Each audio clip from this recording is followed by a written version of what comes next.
Good morning students, मैं Mukesh Saini, PGT mathematics, government senior secondary school Khori, district Rewari, आपका इस प्रसारण में स्वागत करता हूं।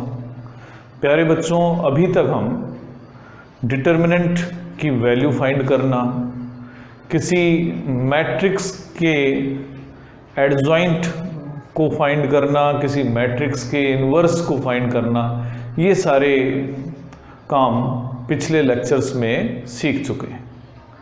अब इन मैट्रिक्स को और डिटर्मिनेंट्स को हम कैसे यूज़ कर सकते हैं, उसका एक एप्लीकेशन हम आज के लेक्चर में पढ़ेंगे। तो प्यारे बच्चों, जो मैट्रिक्स और डिटर्मिनेंट की नॉलेज है, ये हमें किसी सिस्टम ऑफ इक्वेशन को सॉल्व करने में बड़ी हेल्पफुल होती है। हमने 10th में 2 वेरिएबल की इक्वेशन सॉल्व की थी। अब हमें कई बार ऐसी परिस्थितियों का सामना करना पड़ता है जहां पर 3 वेरिएबल्स वाली इक्वेशंस भी हमें मिलती हैं। तो 3 वेरिएबल्स की अगर इक्वेशन मिल जाएं या ज़्यादा वेरिएबल की इक्वेशंस हमें मिलें, तो उनको सॉल्व करने का एक इफ़ेक्टिव तरीका है कि हम उस सिस्टम ऑफ इक्वेशन को मैट्रिक्स मेथड से सॉल्व कर लें। तो आइए, ये कैसे होता है, कैसे सॉल्व कर सकते हैं हम एक थर्ड ऑर्डर मैट्रिक्स के बारे में पढ़कर आए हैं, इसलिए हम एक ऐसे सिस्टम को लेंगे जहां हमें 3 वेरिएबल्स दिए गए हैं। मान लीजिए हमें एक सिस्टम ऑफ इक्वेशन दिया जाता है a1x plus b1y plus c1z equal to d1, a2x plus b2y plus c2z equal to d2, a3x plus b3y plus c3z equal to d3।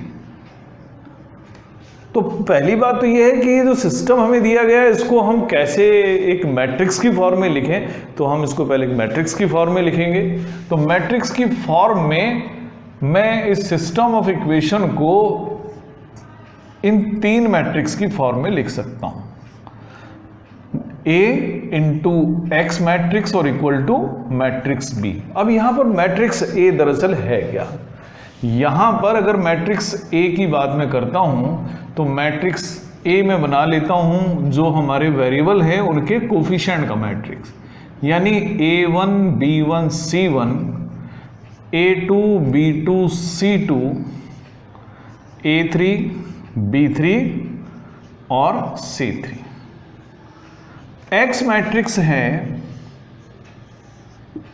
जो वेरिएबल्स का मैट्रिक्स है, यानी X, Y और Z। और जो मैट्रिक्स B है वो है कांस्टेंट्स का मैट्रिक्स, यानी D1, D2, D3। अब जैसे ही आप A और X का मल्टीप्लिकेशन करेंगे, देखिए यहां जो मैट्रिक्स A है इसका ऑर्डर है 3 इंटू 3, मैट्रिक्स B का ऑर्डर है 3 इंटू 1। तो A इंटू X करेंगे तो जो हमारा ऑर्डर आएगा 3 इंटू 1, 3 रो 1 कॉलम, और ये हो भी रहा है क्योंकि मैट्रिक्स B का जो ऑर्डर है दैट इज 3 इंटू 1। अब उसके बाद में जब A को और X को मल्टीप्लाई करेंगे, 3 रो आएंगी, एक ही कॉलम आएगा। पहला कॉलम आएगा A1x plus B1y plus C1z, और यही हमारी इक्वेशन का लेफ्ट साइड भी है। इसी तरह से दूसरा रो का पहला कॉलम होगा A2x plus B2y plus C2z, और तीसरी रो का जो एकमात्र कॉलम है वो होगा A3x plus B3y plus C3z, और ये बराबर होंगे D1, D2, D3। तो यानी ये तो निश्चित हो गया कि सिस्टम को हम इक्वेशन की फॉर्म में तो लिख सकते हैं। अब रही बात सॉल्यूशन की कि सॉल्यूशन कैसे फाइंड करें। तो क्योंकि system A into X equal to B की फॉर्म में लिखा हुआ है, 2 परिस्थितियां सामने आती हैं कि हो सकता है जो डिटर्मिनेंट ऑफ A है उसकी वैल्यू नॉन जीरो। अगर ऐसा होगा तो ए इनवर्स एग्जिस्ट करेगा, और एग्जिस्ट करेगा तो मैं दोनों साइड ए इनवर्स से मल्टीप्लाई कर देता हूँ। तो A inverse into A into X equal to A inverse into B. A inverse और ए को मैं मल्टीप्लाई करूंगा तो मिलेगा आइडेंटिटी मैट्रिक्स, तो आइडेंटिटी मैट्रिक्स इंटू एक्स होगा ए इनवर्स बी, और आइडेंटिटी इंटू एक्स मतलब एक्स, और एक्स ही तो हमें चाहिए, तो एक्स कैसे मिलेगा कि जो ए इनवर्स मैट्रिक्स है उसको मैट्रिक्स बी से मल्टीप्लाई कर। तो इस तरीके से हम, क्योंकि ए इनवर्स फाइंड करना हम जानते हैं, बी से उसको मल्टीप्लाई कर देंगे तो हमें ये जो वेरिएबल मैट्रिक्स है एक्स मिल जाएगा, और यही हमें ढूंढना भी है।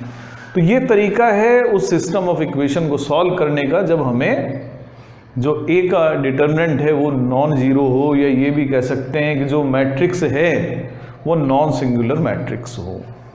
तो जब भी हम किसी सिस्टम का इक्वेशन, सिस्टम ऑफ इक्वेशन को सॉल्व कर पाते हैं तो हम कहते हैं कि ये कंसिस्टेंट है, चाहे किसी सिस्टम का यूनिक सॉल्यूशन होता हो या उसके इनफाइनाइट सॉल्यूशन होते हैं। तो कई बार हमसे पूछ लिया जाता है कि सिस्टम कंसिस्टेंट है या नहीं है, तो आप बता सकते हैं इस system of equations is consistent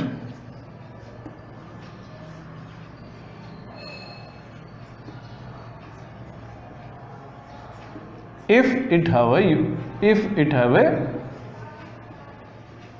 solution. हो सकता है उसका सॉल्यूशन यूनिक हो सकता है उसके इनफाइनाइट सॉल्यूशंस। कभी ऐसी परिस्थिति भी आ सकती है कि जो डिटर्मिनेंट ऑफ ए है वो जीरो हो जाए। अब डिटर्मिनेंट ऑफ ए जीरो हो गया तो ऐसी स्थिति में आप ए इनवर्स तो फाइंड नहीं कर सकते। तो अगर मान लीजिए डिटर्मिनेंट ऑफ ए जीरो है तो ऐसी स्थिति में आप एडजॉइंट मैट्रिक्स ऑफ ए को बी से मल्टीप्लाई कर दीजिए। अगर डिटर्मिनेंट ऑफ ए जीरो आता है यानी मैट्रिक्स ए सिंगुलर मैट्रिक्स है तो उसका जो कॉरस्पॉन्डिंग डिटर्मिनेंट होगा दैट विल बी जीरो। ऐसी स्थिति में आप एडजॉइंट ऑफ ए और बी का मल्टीप्लिकेशन फाइंड करें। अगर ये जीरो आ जाता है या पहली केस कहें कि जीरो नहीं आता है, अगर ये एडजॉइंट ऑफ ए और बी का मल्टीप्लिकेशन जीरो नहीं आता है तो हम कहते हैं कि सिस्टम का कोई सॉल्यूशन है ही नहीं। In this case system has no solution, कोई सॉल्यूशन नहीं है। और जब सॉल्यूशन नहीं होता है तो ऐसी परिस्थिति में जब सॉल्यूशन है ही नहीं तो हम कहते हैं कि ये जो सिस्टम ऑफ इक्वेशंस है दैट इज इनकंसिस्टेंट। और अगर मान लीजिए एडजॉइंट ऑफ ए और बी का जब प्रोडक्ट करा और वो जीरो आ गया तो ऐसी स्थिति में adjoint of A into B zero होने की स्थिति में हम कहते हैं कि सिस्टम के इनफाइनाइट सॉल्यूशंस। तो तीन परिस्थितियां हो सकती हैं। अगर ए का डिटर्मिनेंट नॉन जीरो आता है तो आप एक्स की वैल्यू फाइंड करेंगे ए इनवर्स इंटू बी का प्रोडक्ट करके, और ऐसी स्थिति में जो एक्स की वैल्यू आएंगी दैट विल बी यूनिक, एक ही प्रकार की वो वैल्यू होंगी। तो ऐसी स्थिति में जो सॉल्यूशन ऑफ सिस्टम होगा दैट विल बी यूनिक। अगर मान लीजिए ए का डिटर्मिनेंट जीरो है तो आप एडजॉइंट ऑफ ए और बी का प्रोडक्ट देखेंगे। ये तो दो ही परिस्थितियां इसमें हो सकती हैं, या तो ये जीरो होगा या नॉन जीरो होगा। अगर ये नॉन जीरो है तो हम कहते हैं कि इसका सिस्टम का कोई सॉल्यूशन नहीं है, सिस्टम इनकंसिस्टेंट है। अगर एडजॉइंट ऑफ ए और बी का प्रोडक्ट जीरो आ जाता है तो हम कहते हैं कि सिस्टम कंसिस्टेंट तो है लेकिन इसके इनफाइनाइटली मैनी सॉल्यूशंस हैं। लेकिन हम इस क्लास में अपना जो फोकस रखेंगे वो यूनिक सॉल्यूशन तक ही रखेंगे, तो हम इसी को स्टडी करेंगे। तो आइए अब हम शुरू करते हैं, कुछ प्रॉब्लम्स लेते हैं एक्सरसाइज 4.6 से। इसमें हम पहली प्रॉब्लम ले रहे हैं, तो जहां हमें ये बताना है कि ये जो सिस्टम ऑफ इक्वेशन है वो कंसिस्टेंट है या नहीं है। आपको यहाँ सॉल्व नहीं करना है। शुरू के जो क्वेश्चंस हैं हमारे 6 क्वेश्चंस, उनमें आपको सिर्फ कंसिस्टेंसी या इनकंसिस्टेंसी के बारे में ही बताना है, आपको सॉल्व नहीं करना है। सॉल्व हम उसके बाद में करेंगे। पहला क्वेश्चन है x plus 2y equal to 2 और 2x plus 3y equal to 3। तो ये जो सिस्टम ऑफ इक्वेशन है उसे हम कैसे लिख सकते हैं? ax इक्वल टू b की फॉर्म में लिख सकते हैं। यहां पर A मैट्रिक्स है 1 2 2 3, x मैट्रिक्स है x और y, और B मैट्रिक्स में जो एलिमेंट शामिल हैं वो 2 और 3 है। तो क्योंकि हमने a into X equal to B की फॉर्म में लिखा है, मैं पहले a का डिटर्मिनेंट फाइंड करता हूं। तो a का डिटर्मिनेंट है 1 2 2 3। तो इसकी वैल्यू देखें हमें क्या, तो इसकी वैल्यू है 3 माइनस 4 यानी -1। क्योंकि डिटर्मिनेंट ऑफ a 0 नहीं है, अब 0 नहीं है तो इसका मतलब यह है कि सिस्टम है ए यूनिक सॉल्यूशन, इसका एक यूनिक सॉल्यूशन होगा, और यूनिक सॉल्यूशन है तो ये कंसिस्टेंट है। So it is consistent. तो हमें सिर्फ यही बताना था कंसिस्टेंट है या नहीं। तो ये कंसिस्टेंट है। उसके बाद में मैं लेता हूं क्वेश्चन नंबर 3। इसके अंदर भी हमें यही बताना है कि सिस्टम कंसिस्टेंट है या नहीं है। तो तीसरा क्वेश्चन है हमारा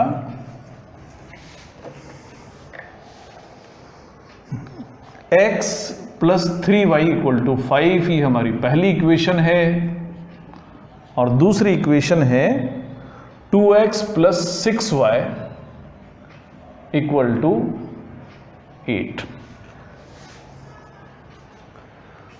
सिस्टम को मैं ax इक्वल टू बी की फॉर्म में लिख सकता हूं, जहां पर a का मतलब है 1 2 3 6, x का मतलब वेरिएबल मैट्रिक्स से है x और y, और b का मतलब है 5 और 8 का मैट्रिक्स।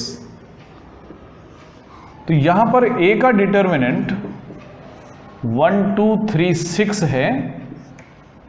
इसकी वैल्यू फाइंड करते हैं, क्योंकि यही हमें बताएगा कि सिस्टम कंसिस्टेंट है या नहीं है। तो ये प्रोडक्ट हुआ 6 माइनस 6 यानी कि 0। अब 0 अगर आ जाता है a का डिटर्मिनेंट, तो अब हमें adjoint of a into B की वैल्यू फाइंड करनी पड़ेगी। तो मैं इसके लिए सारे कोफैक्टर्स मालूम कर लेता हूं। a11 की वैल्यू 6 होगी, a12 की वैल्यू माइनस ऑफ 2 होगी, a21 -3 होगा, a22 6। तो एडजॉइंट ऑफ a, ये जो मैट्रिक्स है हमारा 6 -2 -3 और 6 का ट्रांसपोज, यानी कि ये होगा 6 -2 -3 और 6।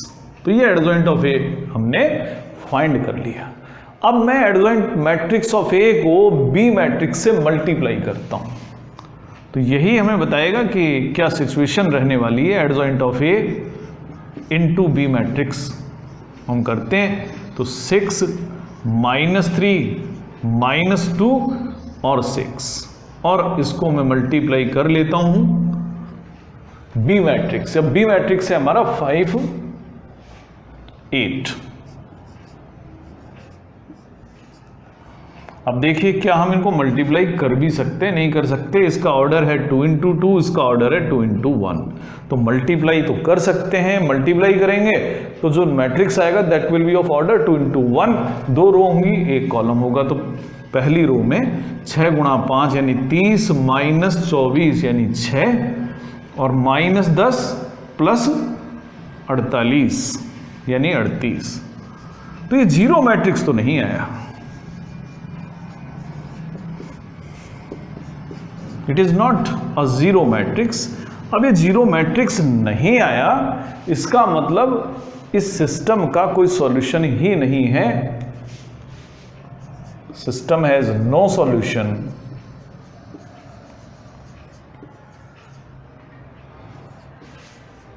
अब सॉल्यूशन ही नहीं है, सो इट इज इनकंसिस्टेंट। तो ये इनकंसिस्टेंट है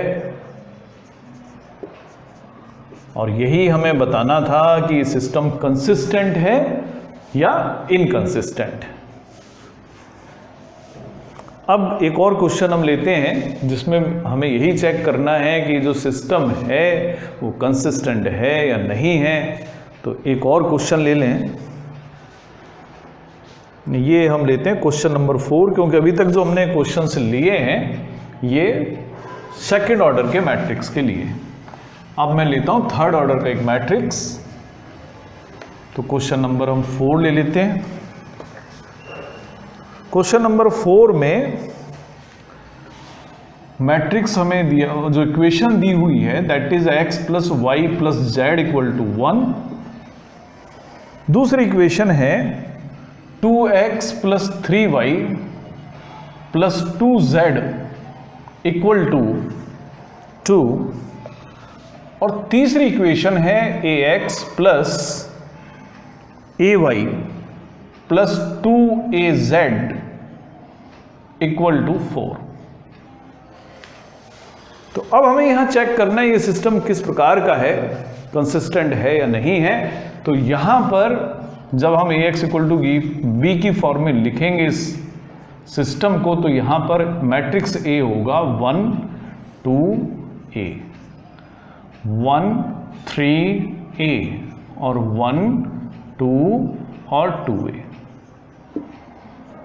मैट्रिक्स x की अगर हम बात करते हैं तो वही वेरिएबल्स ले रहे हैं x y z, और b मैट्रिक्स में जो एलिमेंट्स हैं वो हैं 1 2 और 4। तो अब सबसे पहला काम है कि हम डिटर्मिनेंट ऑफ a की वैल्यू फाइंड करें। तो डिटर्मिनेंट ऑफ a की वैल्यू फाइंड करते हैं। क्या वैल्यू होगी इसकी? 1 1 1 2 3 2 और a 2a। आप चाहें तो सीधा एक्सपेंड कर दें और चाहें तो आप कोई ऑपरेशन लगा दें, इससे काम थोड़ा आसान हो जाए। मैं इसमें एक ऑपरेशन यूज़ कर लेता हूं कि c1 माइनस c3 कर लें। तो c1 माइनस c3 करने पर 1 माइनस 1 0 होगा, 2 माइनस 2 ये भी 0 होगा, a माइनस 2a यानी माइनस a होगा। आप एक ऑपरेशन और भी यूज़ कर सकते हैं, c2 माइनस c3 भी कर लें और काम आसान हो जाएगा।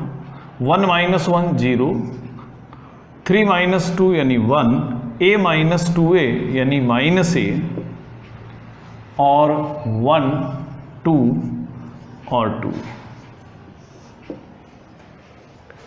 तो अब मैं इसको एक्सपेंड कर लेता हूँ। एक्सपेंड कर लेता हूँ मैं फर्स्ट रो के अलोंग। फर्स्ट रो के अलोंग तो 2 0 तो हैं ही।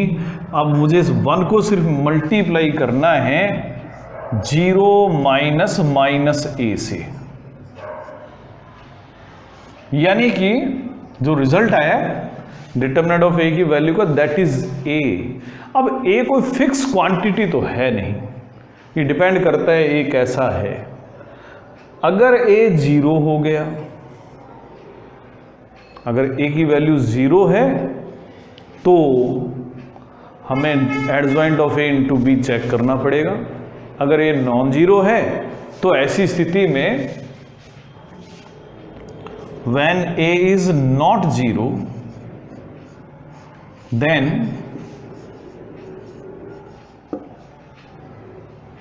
determinant of a is non-zero, a inverse exist. तो a इनवर्स एग्जिस्ट किया। अब a इनवर्स तो एग्जिस्ट किया तो इसका मतलब system is consistent.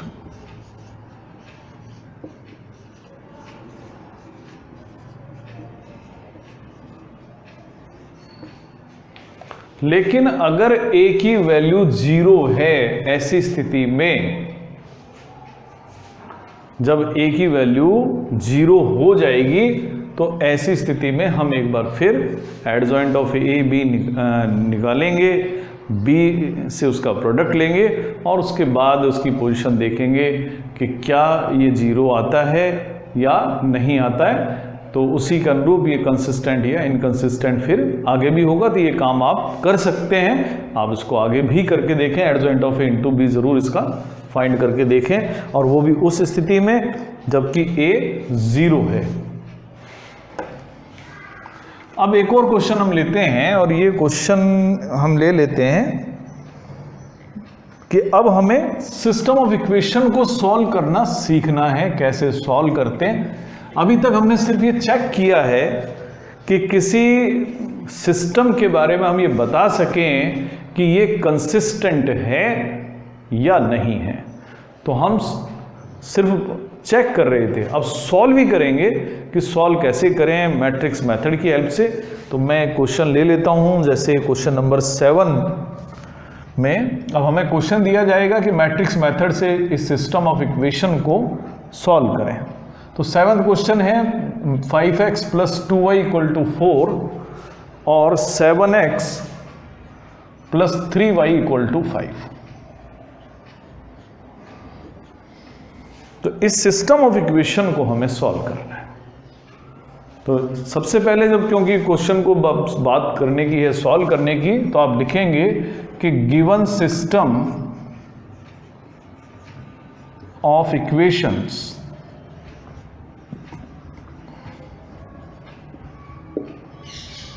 be written as ax = b,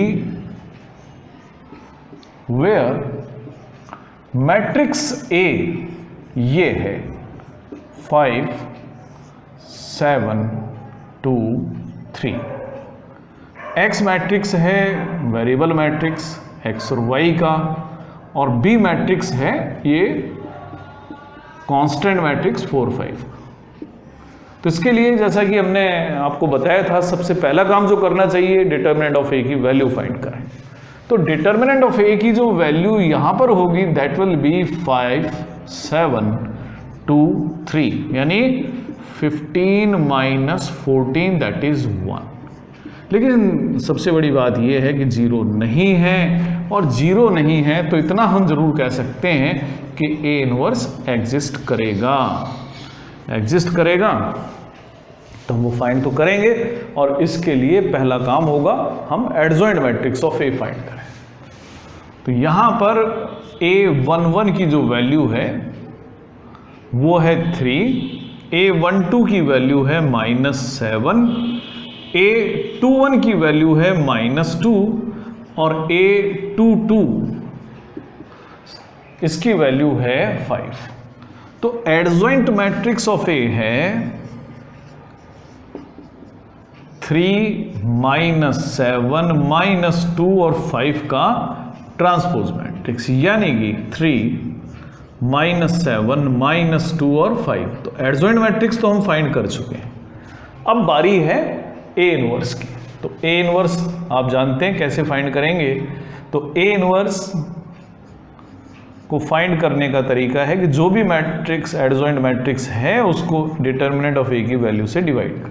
अब लकीली यहाँ ऐसा था कि डिटर्मिनेंट ऑफ ए की वैल्यू 1 थी, तो ये जो मैट्रिक्स है ए इनवर्स वो वही है जो एडजॉइंट मैट्रिक्स। अब जब आपने ए इनवर्स फाइंड कर लिया है तो अब आप मैट्रिक्स एक्स फाइंड करेंगे। अब एक्स मैट्रिक्स कैसे फाइंड करेंगे? तो एक्स मैट्रिक्स होता है ए इनवर्स और बी का प्रोडक्ट। ए इनवर्स आप फाइंड कर चुके हैं, 3 -2 -7 और 5। मल्टीप्लाई करना है आपको बी मैट्रिक्स से, दैट इज 4 और 5। और एक्स मैट्रिक्स होता कितना है? ये होता है एक्स वाई।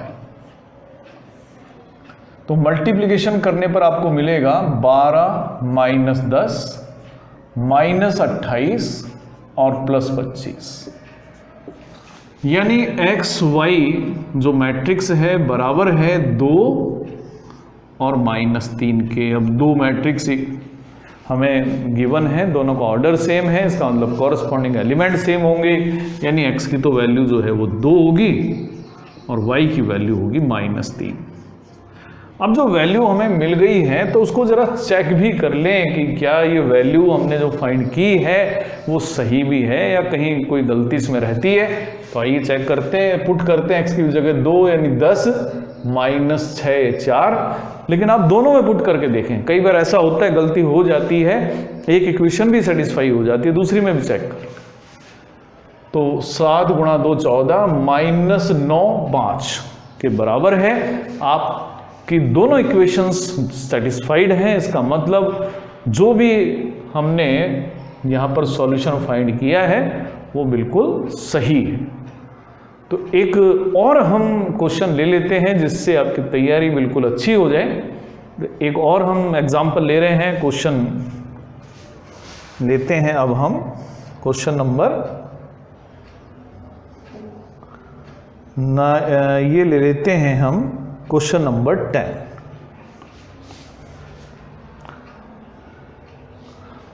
क्वेश्चन नंबर 10 है 5x + 2y = 3 और दूसरी इक्वेशन है 3x + 2y = 5। मेथड हर बार एक जैसा ही रहना है। सबसे पहला काम है कि जो हमें सिस्टम दिया जाए आप उसे मैट्रिक्स की फॉर्म में लिखें और उसको आप एक्सप्रेस करके बताएंगे कि जो ये सिस्टम है उसे हम Ax = B की फॉर्म में लिख सकते हैं, जहाँ पर A मैट्रिक्स 5 2 और 3 2 है। X मैट्रिक्स वेरिएबल का मैट्रिक्स होता है तो वो तो स्थिर है, और B है कांस्टेंट मैट्रिक्स 3 5। तो अब A के डिटरमिनेंट की वैल्यू हम निकालते हैं और ये होगी 5 3 2 2 यानी 10 - 6, ये वैल्यू आ जाती है 4 जो कि 0 के बराबर नहीं है, और इसका मतलब A इनवर्स एग्जिस्ट करेगा। A इनवर्स एग्जिस्ट करेगा तो इसका सिस्टम का जो सॉल्यूशन है वो भी यूनिक होगा। तो अब मुझे फाइंड करना पड़ेगा एडजॉइंट मैट्रिक्स और इसके लिए सभी एलिमेंट्स के कोफैक्टर।